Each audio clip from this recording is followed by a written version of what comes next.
자, 여러분 안녕하십니까? 부동산 추월 차선, 오늘은 즐거운 화요일입니다.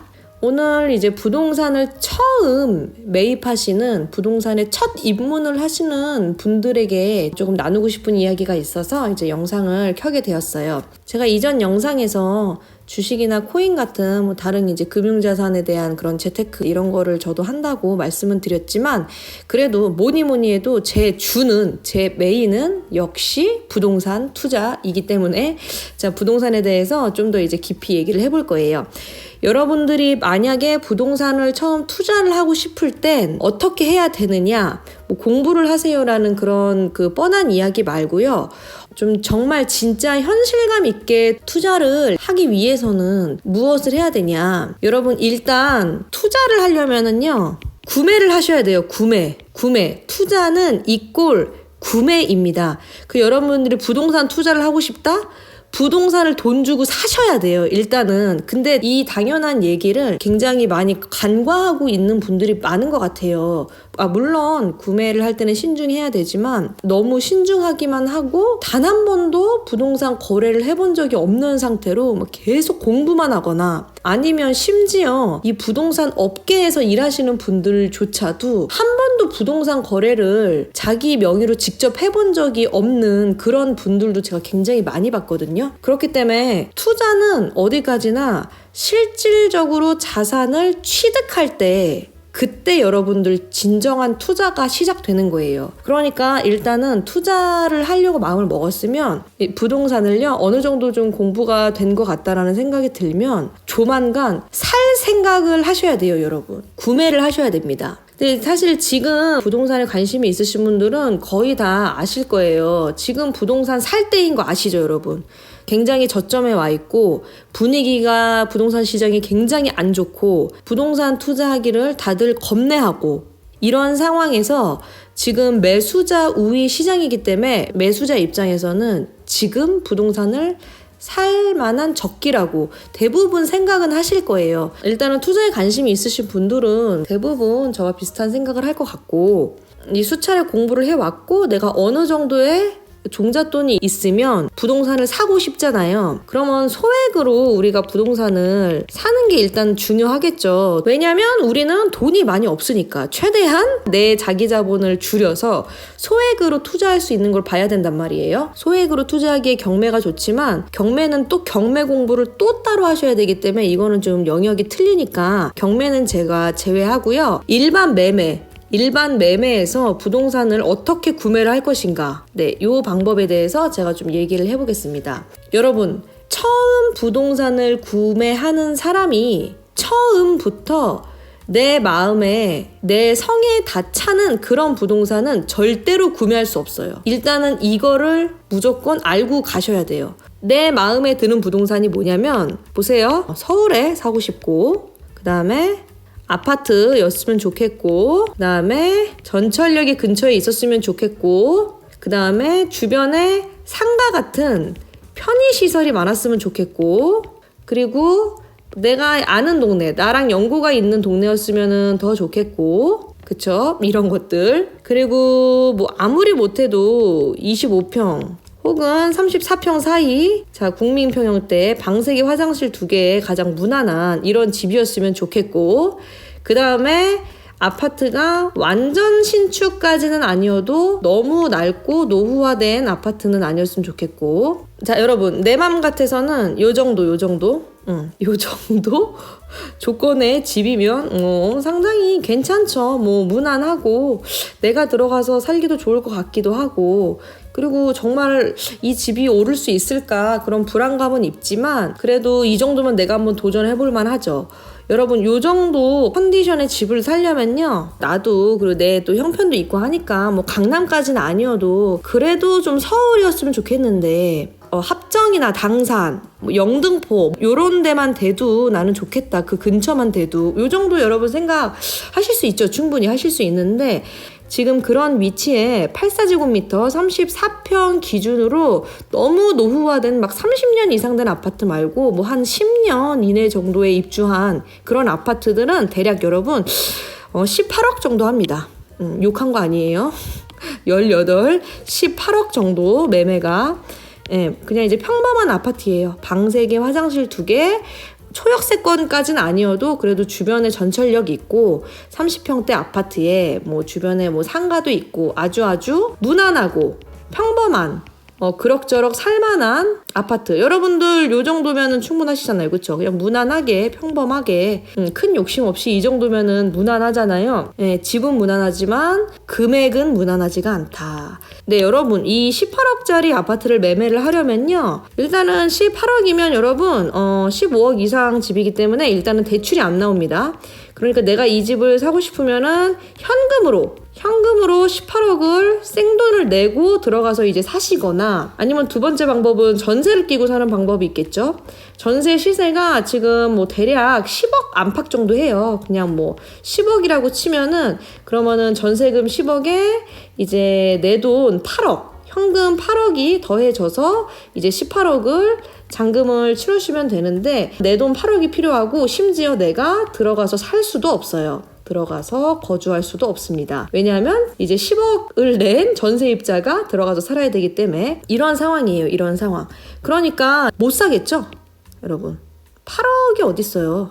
8억 있으신 분들이 이 영상을 보지는 않으실 것 같고 여러분 그 요즘에 유튜브나 뭐 이런 TV 같은데 막 영앤 리치 막 이래가지고 재테크 이런 걸로 돈 많이 벌었다 뭐 누가 뭐 자기계발 이런 거 뭐 전자책 써서 돈 많이 벌었다 유튜브로 막 영앤 리치 됐다 이런 거 너무 많이 보셔서 이게 조금 8억이 무디게 여러분들이 혹시 느끼실까봐 드리는 말씀인데 그런 사람들은 진짜 소수예요 여러분. 진짜 소수고 대부분은 다 평범하게 저같이 직장 다니면서 뼈 빠지게 모아가지고 진짜 재테크 공부 엄청 해가지고 최대한 소액으로 아파트라도 한번 사볼까 하는 분들이 대부분입니다 여러분. 기죽지 마시고 슬퍼하지 마세요. 그러니까 이런 평범한 사람들은 현금 8억이 어딨어요. 제 친구가 옆에 있었다면 저한테 그랬을 거예요. 야 8억이 뭐야 지금 800만 원도 없어 이년아 이랬을 수도 있어요. 예, 그렇습니다. 그러면은 지금 아까 내맘 같은 이런 뭐 서울의 뭐 아파트에 무난하게 있는 이런 집은 18억 정도 하기 때문에 이걸 못 사잖아요. 그러면은 그 다음에 지역을 우리가 눈을 낮춰야 됩니다. 눈을 낮추세요. 눈 낮추세요. 네, 눈을 낮추세요. 그러면 그래 내가 좀 더 인심 써서 정말 싫은데 뭐 신도시 외곽, 예, 신도시 외곽 판교 분당은 너무 비싸고 이제 좀 그 아래 광교 저기 동탄 뭐 요런데 로 내가 눈을 좀 낮췄습니다 여러분. 가보세요. 다시 현타 옵니다. 한 12억 8억 7, 8억에서 한 12억 예, 광교 뭐 한 7, 8억? 7, 8억에서 뭐 주상복합이나 좀 괜찮은 것들은 한 12억 정도까지 나가고요. 동탄도 그 동탄역 있잖아요. 거기가 GTX가 뚫리거든요. 그래서 GTX 호재 때문인지 동탄역 옆에 그 롯데캐슬 이런 거 있어요. 위치가 괜찮거든요. 옆에 이제 백화점도 있고. 네, 롯데캐슬 한 27평형 정도가 14억 정도 합니다. 여러분 14억. 만만치 않죠? 네 여러분 너무 비싸잖아요. 그러면은 좀 더 외곽으로 더 내려가야 되나? 지금 이 정도도 지금 내가 많이 양보해서 외곽으로 온 건데 더 밑으로 내려가면 여러분 그 판교 분당 밑에 광교 동탄 아래는 평택입니다. 평택도 물론 굉장히 좋은 도시예요. 이게 삼성도 들어오고 굉장히 이제 비전이 있는 그런 지역이지만 평택은 사실 너무 멀잖아요, 여러분. 여기까지는 엄두가 안 나요. 지금 제가 봤을 때는 동탄도 사실 그 마지노선 한계를 좀 넘어섰거든요, 제 입장에서는. 서울이랑 거리가 너무 멀어요. 동탄도 먼데 평택은 얼마나 더 멀겠어요. 자, 그렇게 되면 어떻게 되느냐. 광교 동탄까지가 내 마지노선이야. 근데 도저히 그 밑에 평택까지는 내가 못 내려가겠어. 그러면은 광교 동탄 안에서 여기 좀 더 멀고 편의시설이 좀 더 떨어지고 아파트가 조금 더 낡은 그러니까 내가 처음 봤던 것보다는 퀄리티가 조금 떨어지는 아파트로 점점 가셔야겠죠. 그 동네 안에서도 A급 아파트가 있고 B급 아파트가 있고 C급 아파트가 있거든요. 같은 동탄이라고 다 같은 동탄은 아닐 거 아니에요. 그 같은 지역 안에서도 A, B, C급의 이렇게 아파트가 나눠져 있을 텐데 그 동네 안에서 내 수중에 있는 돈으로 할 수 있는 C급 정도의 아파트로 조금 눈을 계속 낮추셔야 되는 거죠. 그래서 예를 들어서 내가 한 7천만 원 있다고 칠게요. 5천 원 너무 작고 1억은 사실 생으로 모으기는 쉽진 않은 돈이니까 한 애매하게 7천만 원 정도 내가 현금이 있는데 동탄에 아파트를 사고 싶어. 그러면 7천만 원으로는 내가 입주할 수 있는 아파트를 살 수가 없어요. 내가 입주할 수가 없습니다. 7천으로는. 왜냐하면 아파트가 많이 나와봐야 지금 그 LTV 담보대출이 60% 정도가 나올 텐데 그러면은 내 돈이 40% 정도는 있어야 되거든요. 그러면은 7천만 원이 40%가 되는 집을 사려면 집값이 2억짜리를 사셔야 돼요. 2억짜리 집을 사면은 내 돈 7천만 원에 한 60% 이제 1억 3천을 대출을 받아서 이자를 내면서 집을 살 수가 있거든요. 근데 여러분 지금 2억짜리 집이 세상에 어디 있습니까? 그것도 이런 신도시 안에. 없어요. 그렇다고 우리가 돈에 맞춰서 지역을 막 저기 지방까지 갈 수는 없잖아요. 그거는 있을 수가 없는 일이잖아요. 결국은 뭐냐면은 집을 못 산다는 얘기예요. 그냥. 그래서 이 돈을 가지고는 내가 입주할 수 있는 집은 못 사는데 대신 이렇게는 할 수가 있어요. 내가 들어가서 입주를 하는 게 아니라 이 잔금을 전세로 커버를 하는 거죠. 그러면 예를 들어서 4억짜리 집을 내가 전세를 3억에 구하고 그리고 내 돈이 1억이 있어. 그러면은 4억짜리 집을 전세를 끼고 사는 거예요. 이렇게 해서 매수를 할 수가 있죠. 근데 사실 이 안에서도 4억짜리 집을 막상 보면은 그 여러분들 눈에 분명히 안 찰 거예요. 성에 안 찰 거란 말이에요. 근데 성에 안 차도 어떻게 할 수가 없잖아요. 내가 돈이 없는데 어떻게 해요. 그나마도 이거 4억짜리를 사시려고 해도 그래도 내가 현금이 1억이 필요한데 내가 만약에 이 1억도 없어서 만약에 7천만 원으로 집을 사야 된다고 치면은 제가 2억짜리 집을 사야 된다고 말씀드렸잖아요. 2억이면 제 생각에는 이 동탄에서 멈춰야 되잖아요. 우리는 평택까지 더 내려갈 수는 없으니까 동탄 안에서 2억짜리 집을 산다고 치면은 제 생각에는 빌라를 사셔야 되거나 아니면은 그 신도시 쪽이 아닌 구도심 쪽에 장미 아파트 이런 거 있죠. 5개 층짜리 되게 막 오래된 거 막 89년에 지어진 그런 장미 아파트가 진짜 있는 건 아니고요. 제가 그냥 이미지를 떠올리기 위해서 얘기를 한 거예요. 장미 아파트, 국화 아파트 이런 거 있어요. 엘리베이터 없는 5층짜리 아파트들. 그런 거는 1억 8천, 2억에 살 수도 있을지도 모르겠습니다만 지금 이런 멀쩡한 아파트는 이 금액에는 구매를 할 수가 없죠. 그래서 여러분들이 처음에 재테크 공부를 할 때는 설레이는 마음으로 공부를 하겠지만 정말 내가 부동산을 구매를 해보겠다 하고 진짜 실전에 나가서 부동산을 다니면서 임장을 했던 사람들은 진짜 100% 현타가 옵니다. 여러분 현타 제대로 와요. 진짜 나는 진짜 쓰레기구나. 이런 현타가 와요. 왜 쓰레기냐면 야 진짜 내가 돈이 정말 없구나. 내가 가진 돈으로는 정말 아무것도 못 사는구나. 내가 부모님이랑 살고 있는 이 집조차도 나는 훨씬 더 좋은 집에 살 거라고 굉장히 이 집을 내가 하대했는데 지금 내가 수중에 있는 돈으로는 부모님이랑 살고 있는 이 집에 월세도 못 들어오는구나. 이제 그거를 이제 아주 피부로 느끼기 시작을 합니다.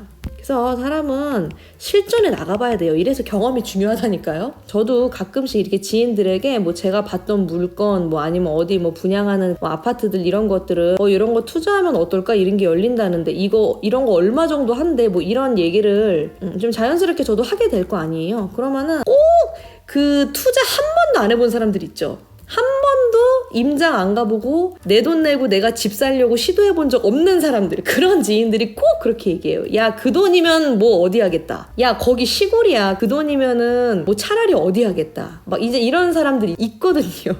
거기 뭐 뽕밭이었다. 논두렁 밭두렁이었다. 그 시골이 뭐 그렇게 얼마씩 하냐. 비싸다. 이렇게 밑도 끝도 없이 얘기하시는 분들 있단 말이에요. 제 주변에도 있어요. 그분들을 욕하는 건 아니고요. 그분들도 언젠가는 한번 직접 이제 내 돈으로 집을 사러 갔을 때 제가 받았던 현타를 한번 세게 맞는 날이 아마 올 겁니다. 네. 그러니까 여러분들이 처음에 이제 내 집 장만을 하거나 아니면 투자로 부동산을 매매하려고 하실 때 물건을 고를 때 내 눈에 맞추는 게 아니라요. 내 돈에 맞추는 겁니다. 기준은 내 눈이 아니라 기준은 내 돈이에요. 내 현금.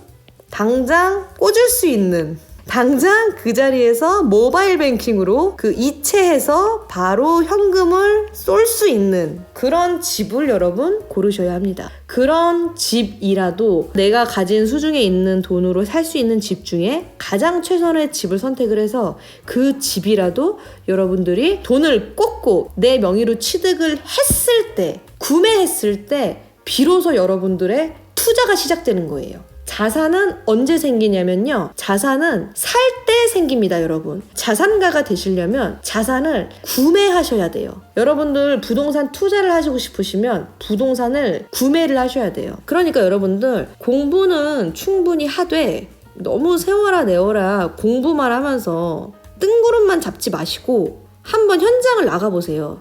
그리고 이제 뭐 내가 가고 싶은 지역 이런 데를 한번 골라본 다음에 네이버 부동산에서 매물을 호가를 한번 싹 검색을 해보고 한번 그 집을 찾아가서 한번 보세요. 그리고 부동산 그 사장님들한테 이 집은 대출이 얼마가 나오는지, 내가 현금이 얼마가 있어야 되는지 이런 것들을 직접 눈앞에서 한번 들어보세요. 직접 들어봐야 그래야 여러분 이게 되게 체감이 되거든요, 현실적으로. 제가 오늘 이제 좀 강조하고 싶었던 얘기는 여러분들이 너무 이제 공부만 하고 그 두려움에 쌓여서 경험을 너무 이제 안 하시는 것 같아서 어느 정도 준비가 됐고 조금의 종잣돈이 있다면 조금 아파트 같은 거는 안전하니까 여러분들이 공부한 걸 바탕으로 임장을 다니시면서 내가 정말 구매를 할 만한 아파트들을 알아보시라는 뜻에서 이제 말씀드렸어요. 그리고 알아보고 정말 괜찮은 게 있으면은 구매를 하겠다라는 생각으로 이것도 알아보셔야 진짜 내가 공부가 되기 때문에 정말 구매를 할 수도 있고요. 진짜 괜찮은 게 있으면 그런 마음가짐으로 조금 더 실전에 뛰어드는 공부를 해보셨으면 하는 마음에서 이제 이런 이야기를 했고요. 그리고 부동산 가기 전에 하나 딱 지켜야 되는 건 뭐냐면요. 절대 그 자리에서 입금하지 마세요, 여러분. 절대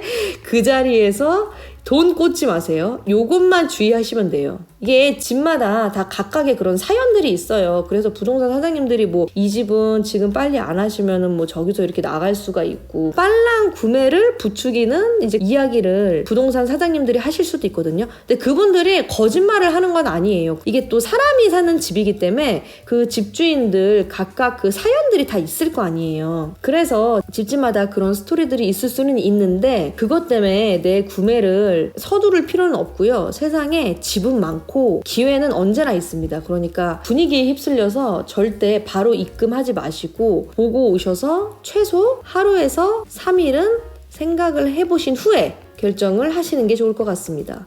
저 같은 경우는 최소 3일은 지켜보거든요. 뭘 지켜보냐? 내 마음.